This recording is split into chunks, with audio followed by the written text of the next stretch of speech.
All right. Welcome back to the Lost Love Stories, where we share the beautiful, messy, real journeys of loss and love. I'm your host, Pam Baker, and today I have my friend Drew joining me to talk about her husband, Ramon. I'm so excited. Of course, I've followed your story for so long. And I'm so happy to have you on here sharing your story and sharing Ramon's story. So welcome. Thank you. I'm excited to be here. Yeah, I'm so glad. So we're just gonna start like from the beginning, go back. Do you remember the very first time you ever like laid eyes on Ramon? Yes, because it's an unusual story. At the time that we met, which was in 2011, I performed improv and I performed in a show one night. Later that night, I got a friend request on Facebook Uh-huh. and was like, who is this? And I was like, this guy's kind of hot. And so then I looked to see, I clicked on his profile and he had been tagged at the theater the night, Oh, at the really? show. And so I was like, okay, just a fan, I guess. Mhm. So I accepted it. But he was good looking enough for me to be like, I think I'll send a message. He's So definitely agree And with it. I didn't see all this till the next morning, but I messaged and was like, "Late night, huh?" Because he had sent the friend request, like, after midnight, and it was a Thursday night. But anyway, um, so then he responded, "Yup, that's how I roll." Okay. Ugh, gross. There was no comma after yup. First off, Oh. Oh. I'm not on team yup, Mm-hmm. uh, just Uh-huh. that's preference. And so everybody knows you are an amazing writer. So I'm sure those things like Well, and then there wasn't a comma after "yup," and it's just like, "Ugh, I'm about done here," which is an it's like strike one, like, struggles with grammar and punctuation, but we started messaging on back and forth on Facebook, and I realized, like, that response he sent just kinda in a hurry. His subsequent responses began to show that he formed sentences and stuff like that. could actually That was my threshold forming sentences. for a dating partner, but it was so crazy. We started just divulging everything back and forth and messaging and hadn't met, Mhm. but I thought I had talked to him that night at the show because he looked like another guy that I was talking to. And so at one point, trying to be like flirty, I said, "Well, the way you pulled off that maroon Oh sweater." my god. And then he was like, "That was not me." Oh my He's like, "At this point, I want you to go consult my so you have profile." straight fun. Um, so then I was like, "Ooh." He's like, "I had on a light blue t-shirt." And I was like, My god. "Okay."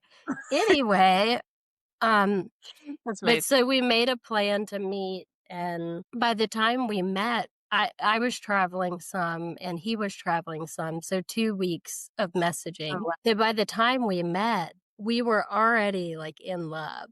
Aw, I It love that. it reminds me of that show, Love Is Blind, Mhm. which a lot of people think it's so hokey, and it is, but Ramon and I were really proof of that. So we decided before we met, that we were like, "Wouldn't it be funny if we just made out before we ever talked?" And Oh my when we agreed to this, I was like, "Wow, he is just as crazy as I am." mhm.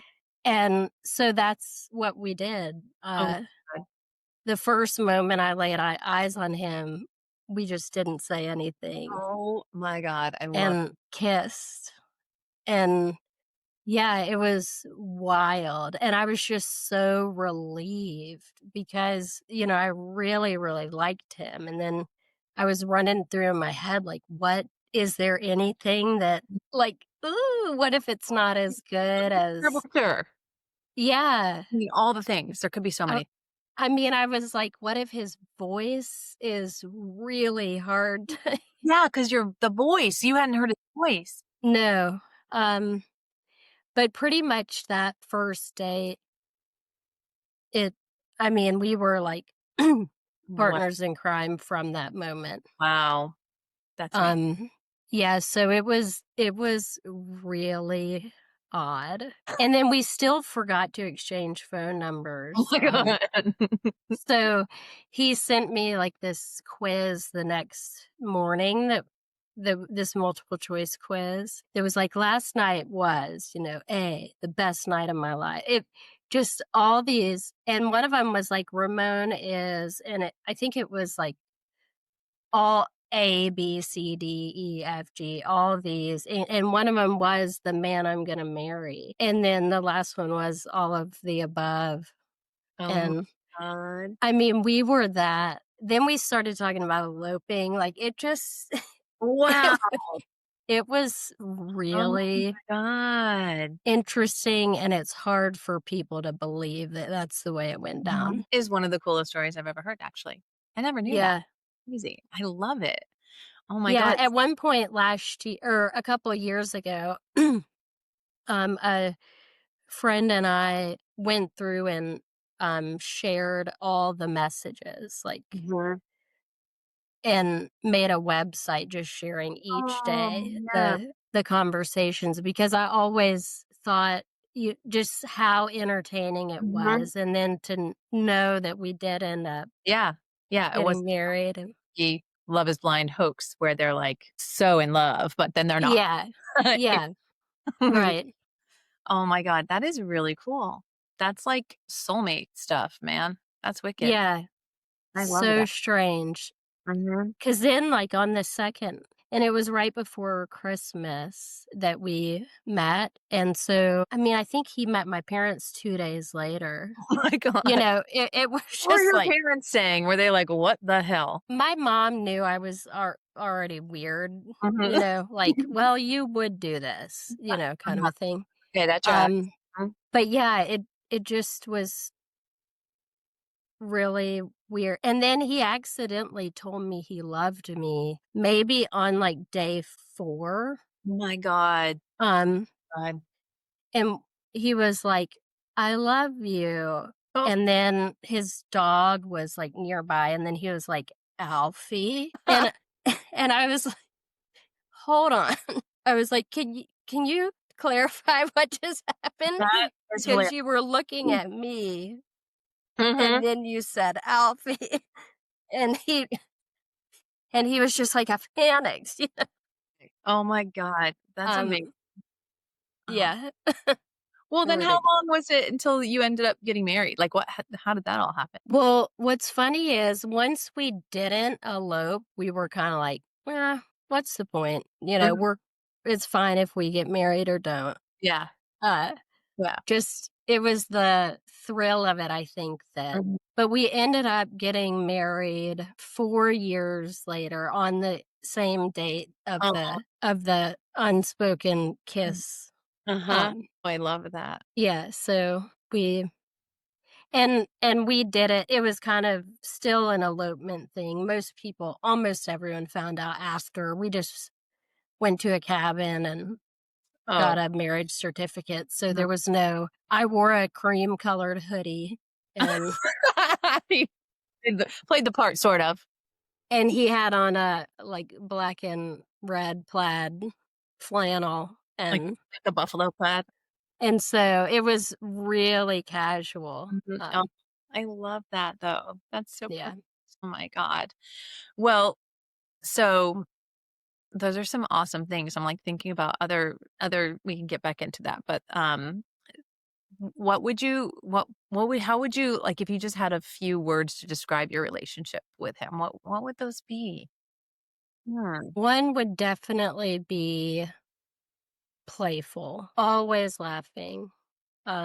Magical was Oh. the first word that came to mind, just, like, for all the reasons I just shared, where it was just kinda like, how Yeah, how did definitely. this play out this way, and that he went out of his norm to, like, figure out my name on the theater website and add me, and then all his friends were like, "That was creepy, undo it," but here we are, Mhm. um, and I would just say, so, like, funny, magical, and really just loving. I mean, that sounds simple in a way, but just very, we were a team. It was so Mhm. clear we were a team. It was, Yeah. Yeah. yeah, Those are perfect. That's like relationship goals right there. yeah. Amazing, amazing. Well, and we talk about this on here, but there's a lot of things I noticed after John died that nobody wants to talk about the things when he wasn't, this everybody loved him, whatever in general, but then sometimes he was an asshole. But do you have moments of that? Like, we all are at times. What, where there were things that we were like, did he leave toothpaste in the sink or, things like that where you're like, "Ugh." Well, I was trying to think about that because one of the he was very particular, Mhm. and I am a little more creative or just like, my desk, I have stuff on it. Uh-huh. I know why it's there. Some of it shouldn't be there, Mhm. but I know how it got there and what originally it, Right, what and so he was just very particular about stuff that mhm. sometimes I felt like, oh, he must think I'm a disaster, Yeah, yeah, like um, a disorganized mess, but it's your mess and it's organized. because at times one thing I think about that I've told people about is that this is a throwback, but I had a BlackBerry for work, Mhm, mhm. Yep. and at the end of every day, I would flip it over on the kitchen like the bar area of the kitchen to signal I was done working, Oh. and Mhm. then I would walk by and it would be back face up, and I'd be like, "I swear I already turned that over," Mhm. turn it over. Right. And I then after enough times where I'm like, "Am I was like, "Have did you turn this BlackBerry over? Are you the one who," and he's like, "Well, yeah, it's facing the wrong way." it's And facing I'm the like, "No, it's facing the right way," which is like, I don't wanna effing see it. I don't Mhm. wanna know if it's blinking or Right. lighting up. Yeah. Um, so I had to learn everything has a place and yada yada. Mhm. But another thing that I think would surprise people because it is so hard after someone dies. Everyone is just like, oh, what an and I agree he was an amazing person and did some amazing things. Like he was just so kind and giving and but I think sometimes his kindness fed him up, Mhm. that he's like, ugh. Because occasionally he would be like, one day I'm going to get on Facebook and I'm going to respond to everything everyone says with what I'm really thinking. So he would think about this Yeah. often. And so he would sometimes pull it out. He would just be announcing out loud the thing, Huh. just awful. I mean, just unfiltered, just like, Which is um probably amazing and also entertaining, I would imagine. oh, yeah, but I think most people, if they knew he did that, Mhm. would be like, "Whoa." Yeah. I didn't think he Yeah. was capable of being mean, and I remember at one point he got a Facebook recommendation. I realize I'm talking so much about That's good. Facebook and I hate it. You But hate anyway, there was it led me to him. So That's there's right. that. But he got like a friend recommendation for someone he knew in high school and he was like, "Oh my god, I used to bully him." Oh, And I'm kind of like, "Well, he and his friends would." huh. And so he was really distraught over this. Oh, wow. um, he ended up writing the guy a message apologizing. Oh my god. Um, I love that, actually. And the and the dude was kinda like, "Hey, thanks, man. I don't remember it." Facebook friend.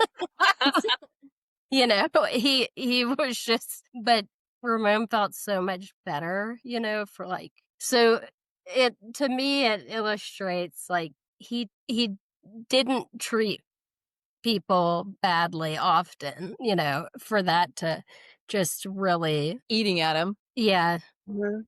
I'm trying to think what else. He loved making people uncomfortable, and I happen to love that too, so it was fun to me, Mhm. but I could see other people, especially at restaurants and stuff, messing with the server. Like, he he would say, "With extra," or he'd say, like, um, she'd say, "Everything on it," like lettuce, tomato. He'd be like, "Yes," and then they'd bring in he'd be like, "I said no tomato." And they would just be like, "Oh, and he'd be like, I'm not gonna eat this." And then they would be like, I'm so sorry, I thought," and then he's like, "I'm just kidding." But I'm like, "You just like, Oh my that person was about to poop themselves." Like, yeah, oh my god. he loved doing that kinda crap. And as the onlooker, I was like, Yeah, but it wasn't necessarily a good thing to do to people yeah, who are, it's funny. um Example. he Very he good. would he would just find all these ways to make people think that they offended him, like, Mhm. culturally or God. just, Yeah, um that's funny. Oh my god, I love that. yeah, it's another I was thinking about, like, what one of our hardest things, aside from cancer, all that, was that when we first got together, he was a criminal defense attorney, and so his work was just very serious. Yeah. And, his bad day meant, like, some changed the trajectory of Mhm. someone's life sometimes. Yeah. And I worked from home, and so all day I would look forward to him getting home, And then sometimes he would just come home and be so down about it, Yeah. and then it'd be like, Interesting 'cause I'm just picturing how, like, somebody with that kind of a personality who's, like, so you don't think of that kind of a personality as someone who's a criminal defense lawyer, you know? yeah.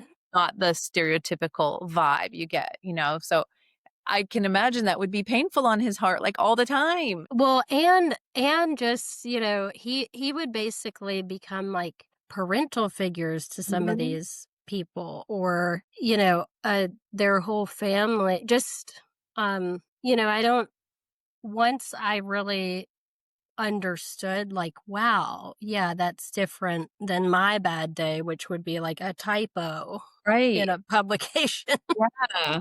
Yeah. And so we got better through communication at him knowing, like, how to separate, or compartmentalize or have a certain amount of time to grieve that, um, loss, and then, so that was tricky at first. Yeah, that would be hard. That would be hard. Yeah. And he was a workaholic. He Really? was a workaholic for the first several years we were together. I mean, he would go to the office every day of the week, Saturday, Sunday. I can see that seems like it tracks though, because if you have that where you're so vested in the people, you'd feel like I gotta keep going. I gotta keep working. Well, Yeah. and a lot of the time or he would be visiting people in jail. He'd be like, "I'm at the jail in," name some city in the burbs, and he would say, "I'm the only person these that come visit these people." Uh, And so he would be like, "It makes their day, to have a visitor," and I'm like, that's all I can't that had to be torture for him, like, all the time. It had to "Yeah," be. but he loved it. Wow. That's amazing. So, Oh, well, you alluded to what took him out. ultimately, but talk about that. Like what happened with the diagnosis and he was young. And it's funny when you say I alluded to what took him out because ultimately he didn't have cancer when he died, which is the most infuriating part of Uh-huh. it all. Like he died from a complication from treatment, Oh, but yeah. his bone marrow transplant had worked. Uh-huh.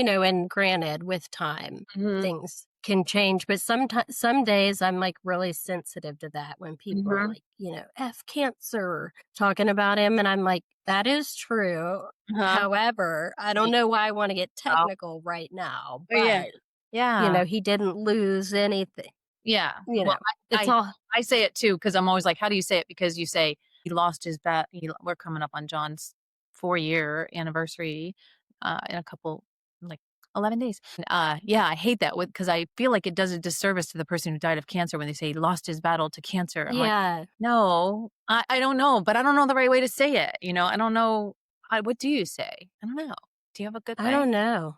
I I think I would just say, like, in your case, like, "Oh, he had cancer," and Mhm. let them fill in the Yeah. you Yeah. know? Weird thing, because I do feel And like makes him sound weak in some way that he lost the battle, but yeah, I usually say that Ramon died from complications after a bone marrow transplant, Mhm. if I'm not being very blamey Yeah, about the medical staff, which that's hard, but hard to do.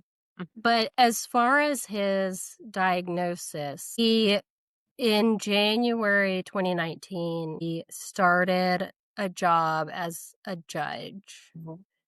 in Gwinnett County, and in Metro Atlanta. So that had been his dream since we met. He wanted to become a judge. So, as far as we're concerned, like we are at peak life Mhm. status, Yeah, and how old was and he was 39. And, he was like the first Hispanic judge in Gwinnett and maybe the first like full time Korean judge because he was Puerto Rican and Korean. He would call himself Puerto Asian or like Karikan.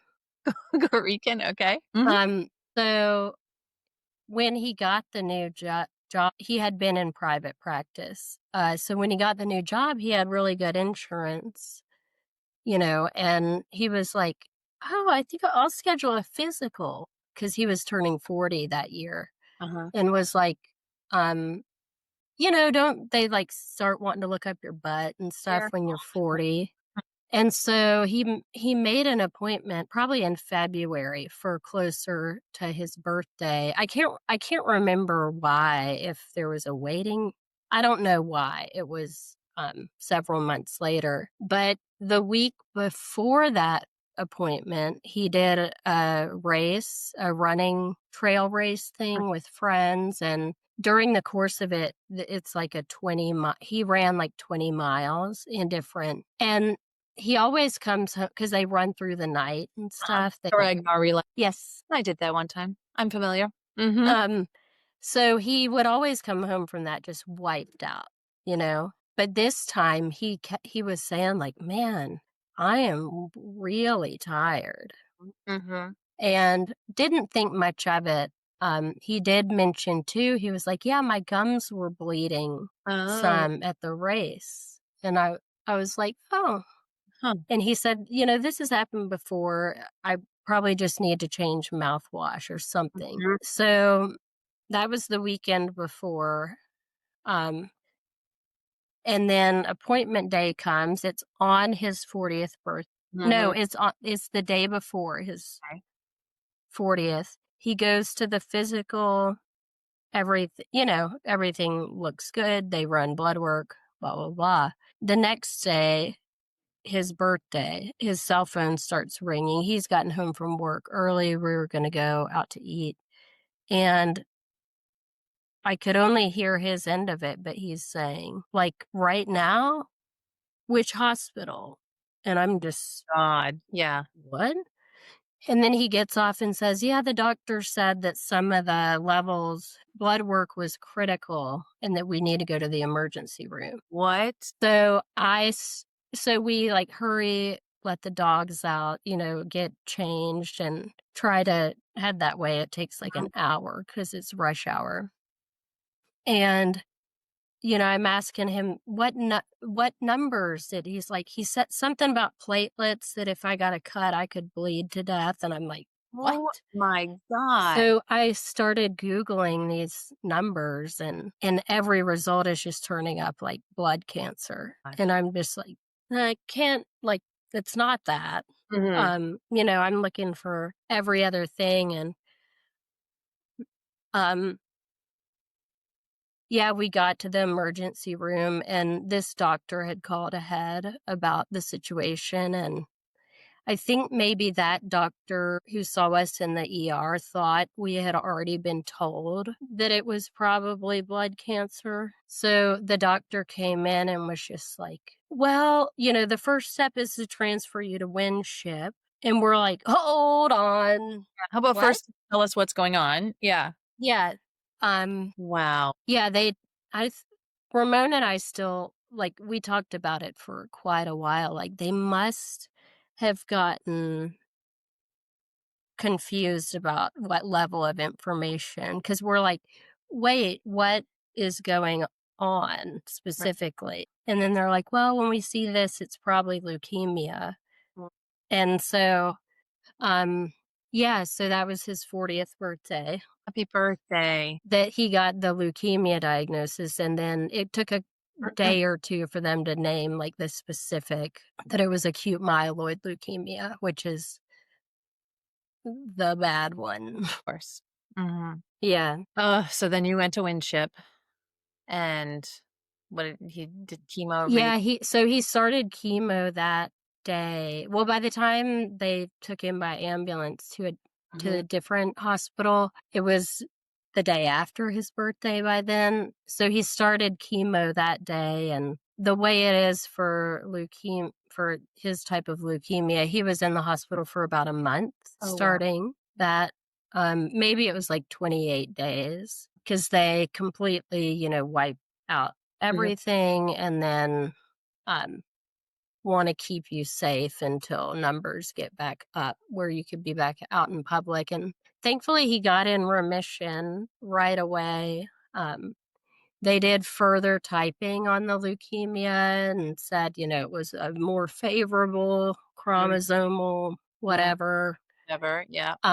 So yeah, after that initial month-long hospitalization, he had 4 more rounds of what they called consolidation chemo, which took place mostly out of the hospital. Okay. It wasn't as, intense. Mhm. So we would go like 3 days, 1 week, and then he would have to go back for platelets and blood transfusions in the next couple weeks and Mhm. then start again. So, yeah, he was still in remission, and this is like a very quick kind of cancer. It's not one that like, well, let's decide a treatment plan. It's like we're starting now.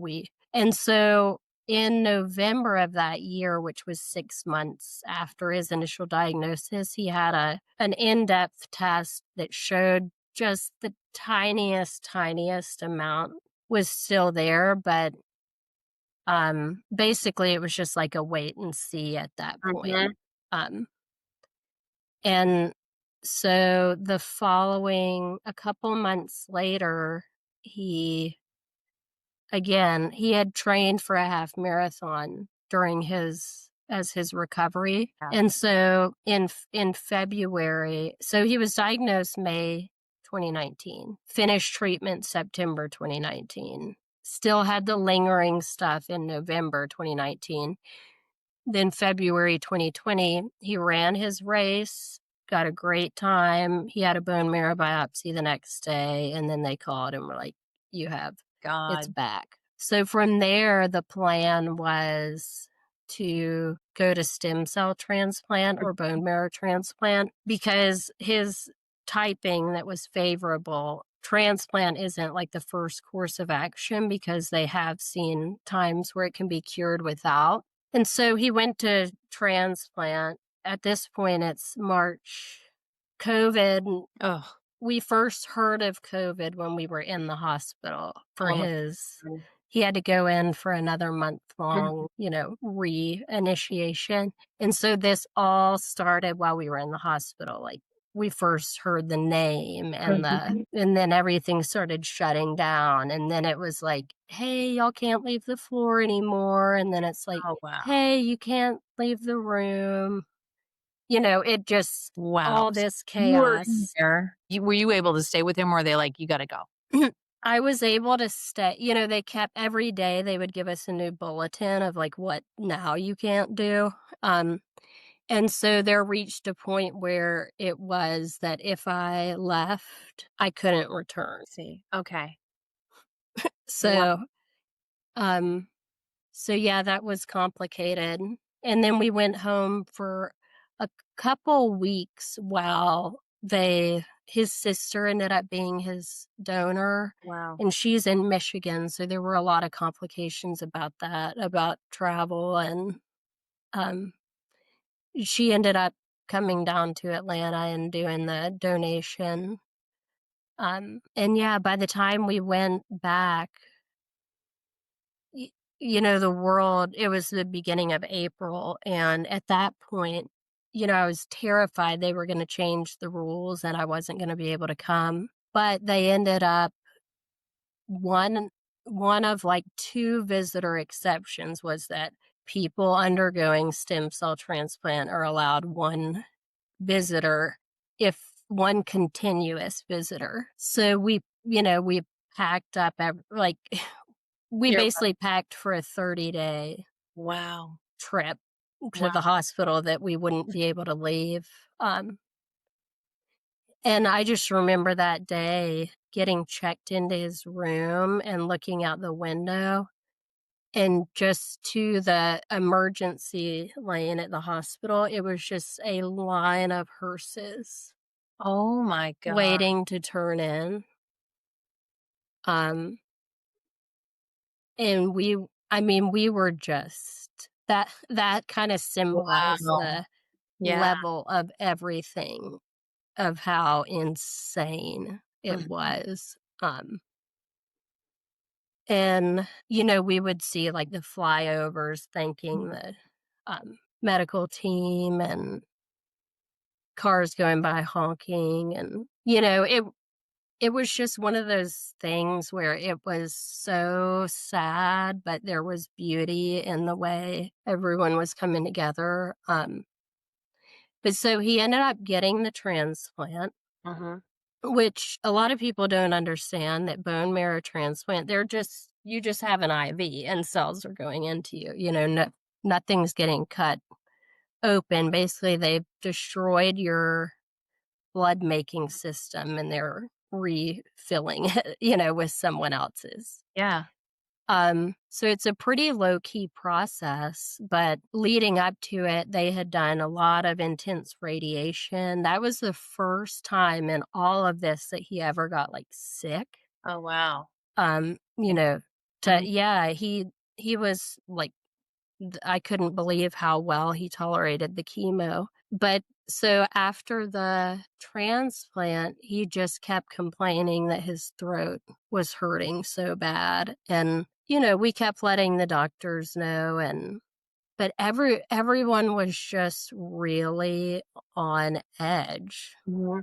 because of COVID. And, the fears and the new information coming out daily, that, his throat kept getting worse to where he couldn't talk to me. Oh, wow. And he would text me in the same room, and I told the doctors, especially because he's very physically tough Mhm. and had never requested good pain meds before, Sure.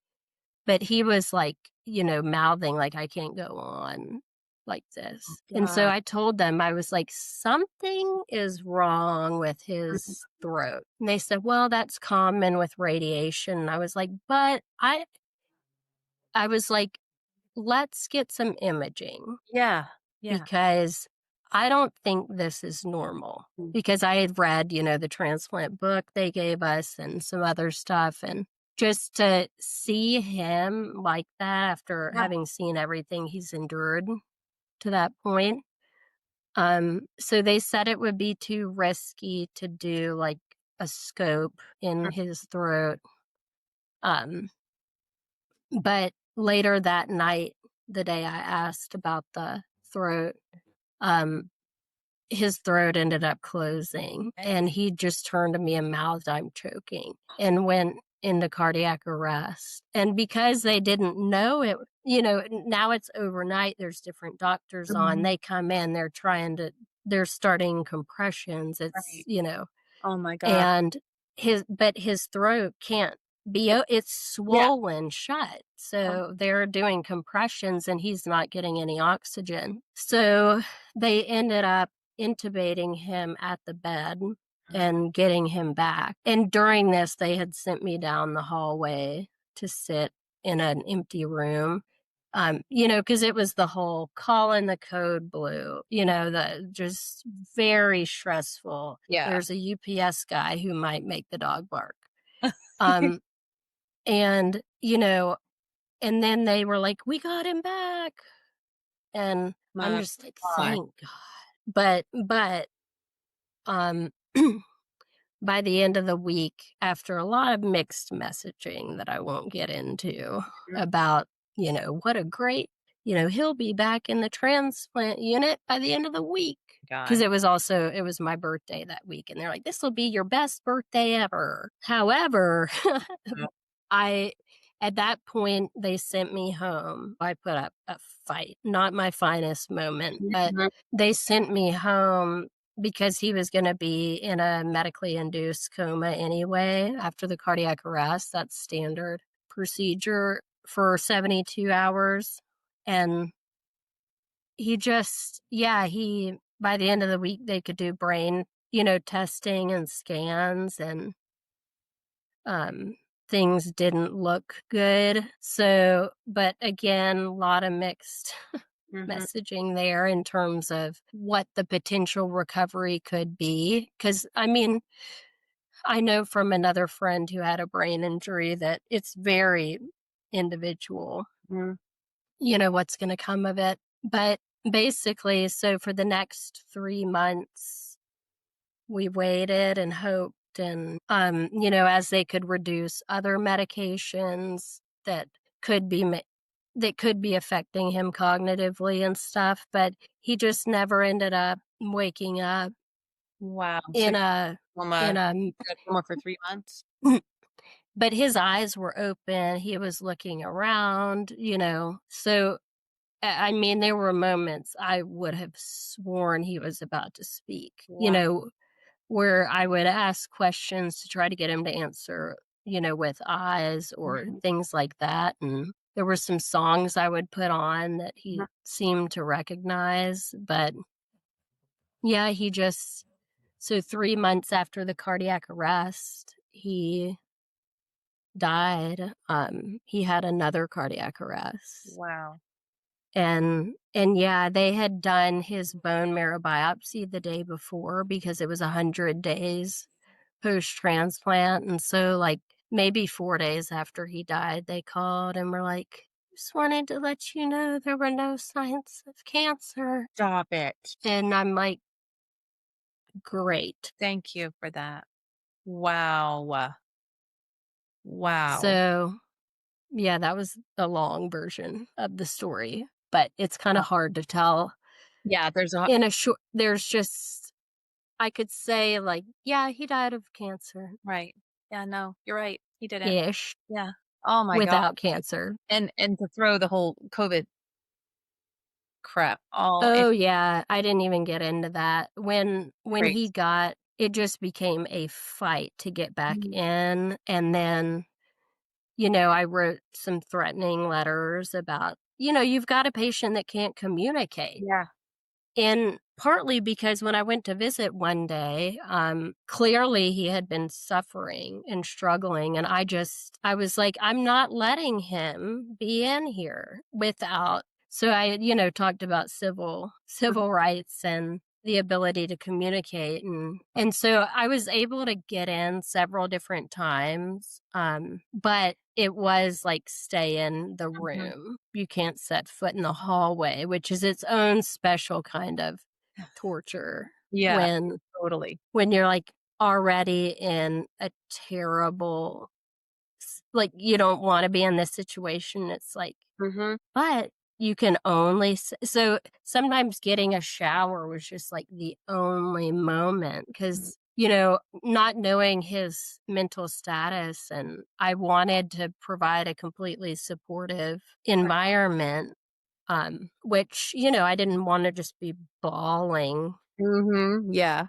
and, in case he can hear everything. Right. And so it was, yeah, that was such a challenge, especially not being able to have anybody come, just see him. Yeah. I would have loved to have gotten input. I don't know. It just felt like a lot. It's a lot for you to handle on your own, Yeah. emotionally and intellectually, like, all the things. Yeah. And sleeping not in a bed for Well, almost, 3, 4 months. yeah, that's insanity. I had similar when John, um I found him unresponsive one morning when we were at our lake house. We kinda did COVID over in Alabama at our lake house, and, he was unresponsive one morning, and he had been declining, and I called his doctor at Winship, and I was like, "What do I do?" He's like, "Call the ambulance, get him to the hospital." I'm like, "We're in rural Alabama, like, wha and it's COVID." And he was like, "I don't know what else to tell you. Get him to the hospital." I'm like, "Okay." But they wouldn't let me go in. And he was unconscious. And I'm trying to do all this stuff over the phone. I totally relate to what you're doing. They finally were like, "Oh, just come in." They were like, "Just come in. We can't do this over the phone." Yeah. Thank you. Good. It's Because yeah, especially because I would get phone calls, from the ICU, like, "Oh, like, they need permission to, like, give him a PICC line," and you're like, yeah. "Yeah." And then, they're calling about the tracheostomy, Mhm. and it's like, "Well, yeah, if you guys think that's what we should be doing, then absolutely," but at a point, I was like, Do you realize how unethical it is that you're asking me to make decisions about a person you won't let me see?" It's insane. That whole time period was insanity. Yeah, it really was. And it too, it made the whole grieving process Mhm. odd. Just Yeah. Well, when you have to grieve and sort of manage your anger and frustration also. yeah.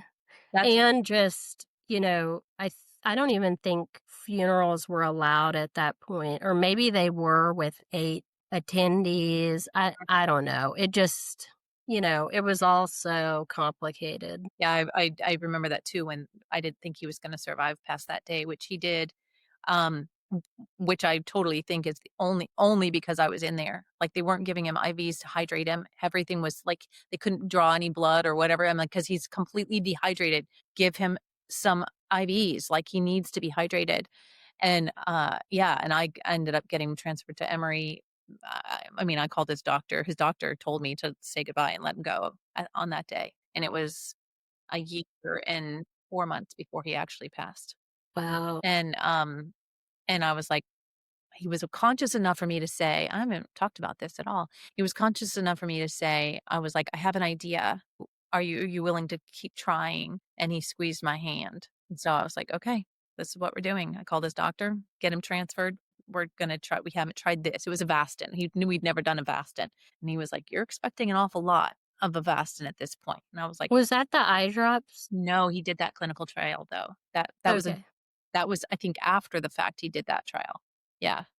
Avastin was just like a super, it's almost like a super steroid. It's not a steroid, but it just I don't even remember what it did, honestly, but he was on it for a long time and brought him I mean, literally, I got him to the hospital well, no, the ambulance got him to the hospital, of course, then Emory would not let me in, and I was up all night waiting for them to call me to tell me he had passed away. Like, I was fully convinced, and the phone they said they're gonna do rounds at 7 o'clock in the morning, and, like, 7:06, my phone rang. I picked it up, and John goes, "Honey, where am I? What is happening?" And I was like, "What?" Like, I was fully expecting to hear that he had passed, Yeah. and I that was Saturday. I went on Sunday and checked him out, and we were having a cookout at his sister-in-law's his sister's, my sister-in-law's Sunday night. Wow. That's insane. Insane. But while I was there and thinking he was not gonna make it, that's why I was like, "My kids can't come and say goodbye to him. His mom can't come and say goodbye to him. Nobody's allowed. He's gonna die in here, and nobody can come and say goodbye." And Yeah. it was horrible. I mean, I know millions That of people went through that, but Yeah, oh, that was one of the harder things for me too because I wanted, his family wanted to see him mm, when it was possible, and they were in Michigan, and travel was disrupt all these things were disrupted, and then the policies kept changing, and okay. Mhm, then it reached the point where I was told that if we put him in hospice, they could come see him. mm, And I was like, mm, kind of the yeah, point of them coming to see him is to determine mhm, how we want to move forward. But, um, yeah, I ended up getting permission for his family to come, oh, wow. um, the day before he died. Oh, wow. So they never got to come.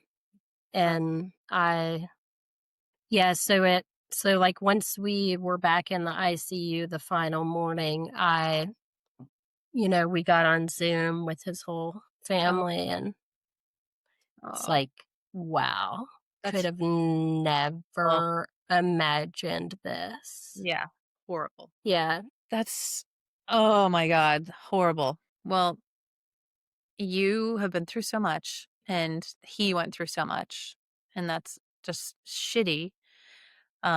So now it's been what, 5. years? Yeah.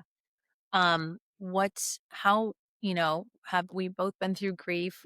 People, you grow, you change. How do you think going through that process and through your grief, how have you seen yourself change and grow? And what is your process for that? Yeah.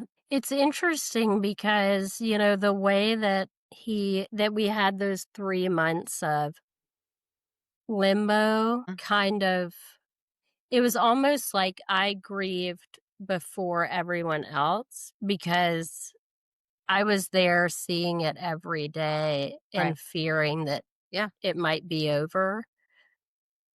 But to everyone on the outside, of the hospital slash just the day he died, it just seemed so abrupt. And it was kind of, an acute Yeah. thing that, but so it seemed like at first, in a way, given all the uncertainty we'd faced, all the just I mean, it was confirmed that he would never live a life remotely resembling the life he had.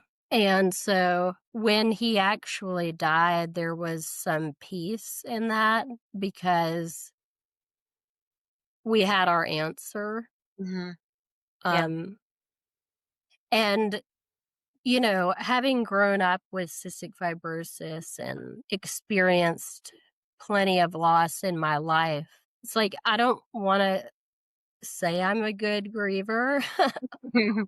humble brag, No, I know how to but do this. but I was just so familiar with it that it felt that I knew it was hard and I Mhm, knew it would get better mhm, and that time was the main factor in that. And so, at first, after his death, which to me he had died, 3 months ago. We didn't know that at the time, but it became an in retrospect, we yeah, know. Um, it seemed like people were like, I can't believe you're doing so well." And it's mm, like, that's weird to yeah, it is hear. weird. Yeah. You're like, "Thanks?" I Or know.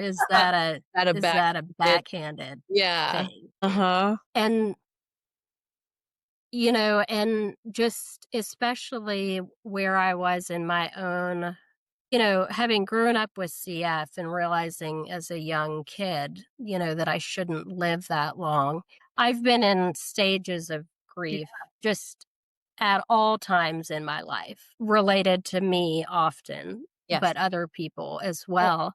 it's so much So of to me, anticipatory grief, you're living. yeah, the anticipatory, and that's kind of what, how I could describe the grief I was feeling with Ramon in those 3 months, but it was also the ambiguous grief where it's like, I don't where what version of him were we gonna get, and would he want that, and Yeah, that's a whole nother level of um, everything.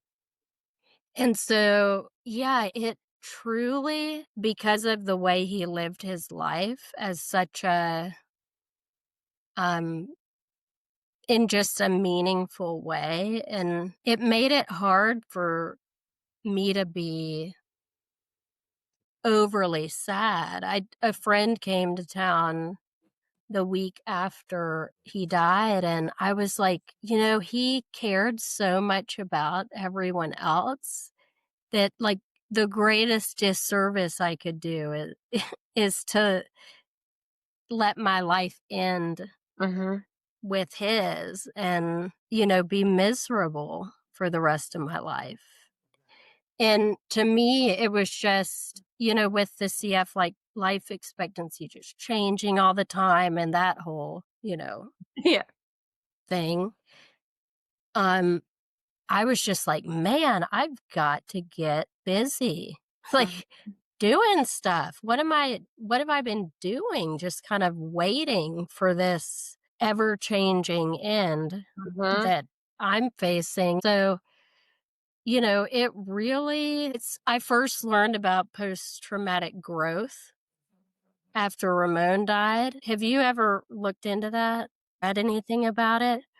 I was like, this is it. What? This is what I'm experiencing, where then it's like you're looking for even deeper connections. Dang. Where you've where you're like thriving because of Mhm. it, which in a way sounds very messed up, but it's like, Uh-huh.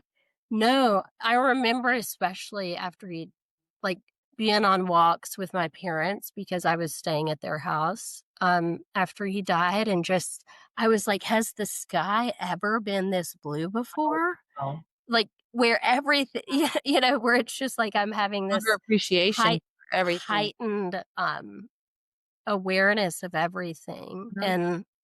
and so that was really beautiful. And I had always wanted to write a book. I had been talking about it. I had made attempts, and finally it was like, there is no time to wait, like Yeah. Yeah. you know and so I found myself, with CF. I don't know if your sons are like this, but it's like, well, when I start to really decline, like Mhm. that's when I'll do all these Oh, interesting. Maybe fun things.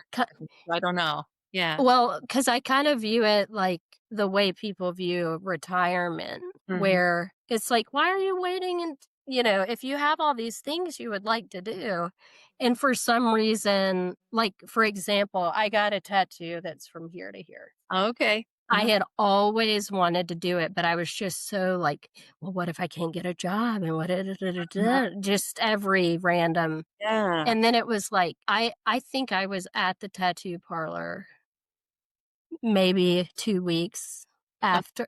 I mean, because I had been waiting, like, well, if I'm actively dying, not in the actual medical term of mhm. active death, but if I'm, I know. on the way down, like, then I won't probably care about a job or Right. what my sweet grandmother thinks, or, Yeah. or any of that. So I just, in a way, I felt the most free than Me I too. ever had before. Like that, and it was like, you know what? If anybody says anything to me about anything, Anything. I'm going to say, my husband died. My husband just died. Yeah. Because, Yeah. like, F off. yeah. Yep. Yeah, I'm walking the dog in snowflake pants. Yep. I don't care. I don't care what you think. I'm eating candy for breakfast. Right. I do not care. And so it just I don't know. It I was often like, "Man, I wish he was here to Uh, experience this right. version of me that really was born out of Mm, his death." yeah. I can totally relate to that too because I think about that with the stuff I've done or doing, even writing the book that is based on financial planning. I'm always like, John is like, what the hell? Like, I wouldn't even sit in on a meeting when he was begging me to. Yeah. Like all those things. I love that. I'm gonna look that up because I really love that. And I think it's really important what you said too is like we all know this. They wouldn't want us to be miserable for the rest of our lives, but sometimes it's so hard because so many people feel like they're betraying their memory if you can go be happy. Like when laughing again and feeling joy again, it's like it's like you're moving on from them and you've forgotten them and you're not sad about them anymore, but you can be sad that they're gone and also be happy at the same time with the life that you're living. Yeah. That's one of the biggest things that I've talked with other widows about is just that those things can coexist, Right. and Yeah. that can be hard to accept, Mhm. that I could be at I remember, mm, maybe a year after he died, going to this neighborhood wine stroll event, and there was a DJ, and I was having so much fun, and I was so, so happy, and then there was a part of me that was like, "Gosh, why can't he be here for this?" Yeah. But that didn't mean I wasn't still having a really good time, Yeah.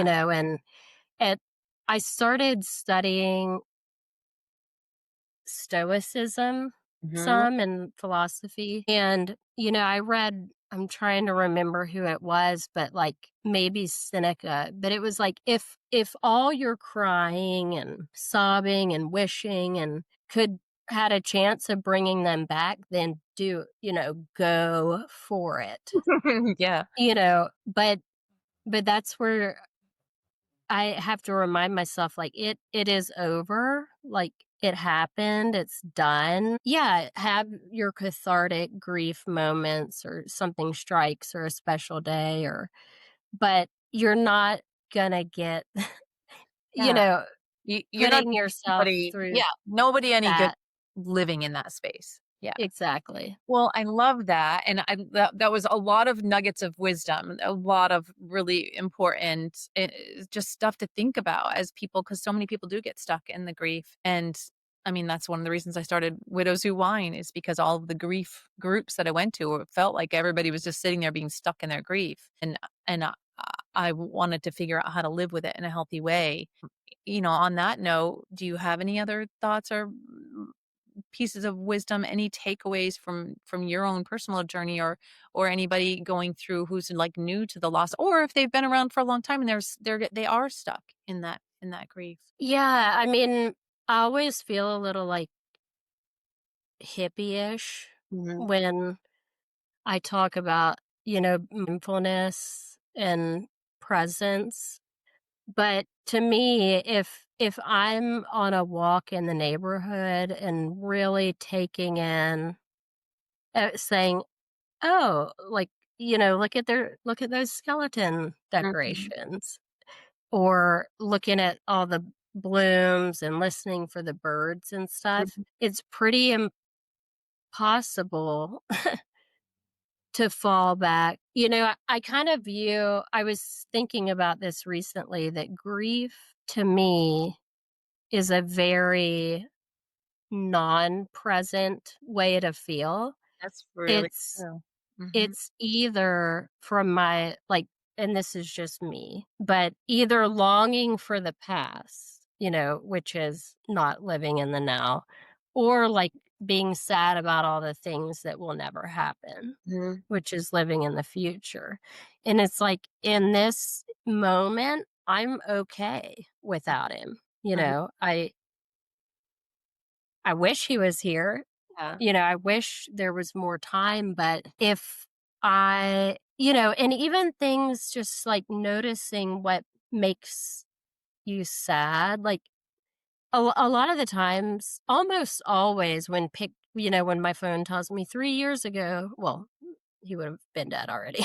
Yeah. 7 years ago, and I'll look and it brings me joy. It's not like, Mhm. "Oh God, we're never gonna get to do another Halloween," Yeah. but it's the like, "Oh, Yeah. that was so much fun. I remember that." And so, it sounds overly simplifying it maybe, but I feel like if you can harness, like, what's going on right now, then there isn't as much space for them. Like, I view it that grief is like my little sidekick, like, it's always gonna be Yeah. lingering around, but, like, am I gonna let it become the main character? Character in the story. That's a really good way to look at it. I love that. I think it's really important too. It's like what you're saying, noticing the blue sky or the cool decorations or whatever. That's also in another way is like being grateful or thankful for that, being it's almost flipping the script instead of being like the memories that pop up on Facebook because those do sometimes are we're like, oh, we're marching Yeah. toward the 4-year mark. So, as we posted and knowing that was our last family photo we had together or things like that, that does cause pain. But then it is like, how lucky were we that we were all together? How lucky were we that we had that fun Halloween? How lucky you were Yeah. to have that magical, playful, amazing love, Some people go their whole lives and never have it, and that's just kind of flipping the script of gratitude instead of like, "Why me? Why did I have to lose him? Why can't we have a." Yeah. Um, I feel like, it can be hard to hear people tell you to, like, practice gratitude or, because it feels like an insult Yeah. at times but truly, I think that is a part of it, being grateful, like, that the sadness you feel now, kinda like there's a C.S. Lewis quote, like, "The sadness you feel now is the joy that you had before." Oh, You nice. know? And that idea that just you wouldn't be capable of being this sad if you hadn't experienced such great love. Yeah. Yeah. Yeah. That's so true. That's so true. Well, I have loved this conversation. I I love know, learning more. it's Followed your story, we've been friends for a long time and, with the CF connection, but it's, hearing it in this form, really kinda little more nitty-gritty details, was an honor, honestly, an honor to hear it. thank you. I Yeah. I really appreciate it because, like, I was telling, another friend that I met who had the same type of cancer as Ramon. Her husband died a few weeks before Ramon's cardiac arrest, so our grief timelines are pretty Mhm. similar. And, we were talking recently because we both just had the 5-year mark that it's like, I don't ever want to lose my widow label, which sounds a little weird. I'm remarried Mhm. but I'm like, but can I still be a widow Yeah. though? Because I want to keep that part of me that attaches me to him. And so like getting to be in spaces where I can be that Mhm. too, because I'm not just in one thing. That makes total It's sense. it's Well, so complex. It's like, "No, let me." how do you The other day I was at the doctor, and it had the paper. It's like, "Which of the following applies to you?" And I'm like, "Well, technically, Mhm. I've got 2 that apply to That's me, right. but it's just gonna get weird if I also check You're like, widow." I'm like, "So I won't, but Yeah. no, it applies to me. Yeah. I That's what want it all the to." time. You're like, "Can I still like, I'm recoupled. How can I still be in Widows Who Whine?" I'm like, "You're a widow, like, you're honestly a widow for life, to your point, like, Yeah. you are. You've been that in that experience. You've had that. You have the shared experience with everybody in the group, so definitely, absolutely, you can be remarried for 20 years, you still count as a widow because you went through it." Yeah. Yeah. Yeah, for sure. I Yeah, I love. was joking about how last night, I didn't wanna dress up for Halloween. I mean, I just had been at the doctor all day. It just is like, "No, I'm just here to watch." Yeah. Um, but I'm always like, if if anyone asks and I wanna make it real weird, like, "Oh, what are you dressed as?" Be like, "A widow." A widow. I Prove j me. because circling back, I too like to make people uncomfortable. It's fun. And I love to be around it when that happens. It's hilarious. Oh my god. Yeah.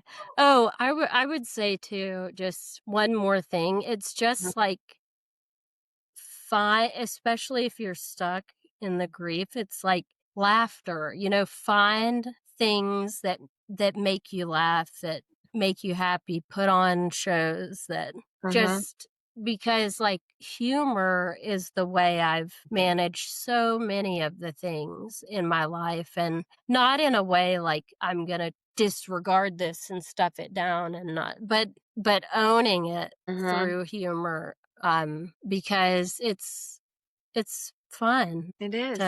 to laugh about it, to remember, like, dumb things Ramon did, Yes. and share them with people. So, We talk about all the time. One of the kids' favorite stories is John never lost his temper, very rarely lost his temper. I was the hot, tempery, fiery one. And one time he lost his temper with Gavin and he like grabbed him by the hand and went to take him down the stairs, and he was yelling at him and he slipped and fell all the way down the stairs. John did all the way down the stairs. Thank he didn't get hurt, but we still talk about that and we're like, that's what you get for losing your temper. You yeah.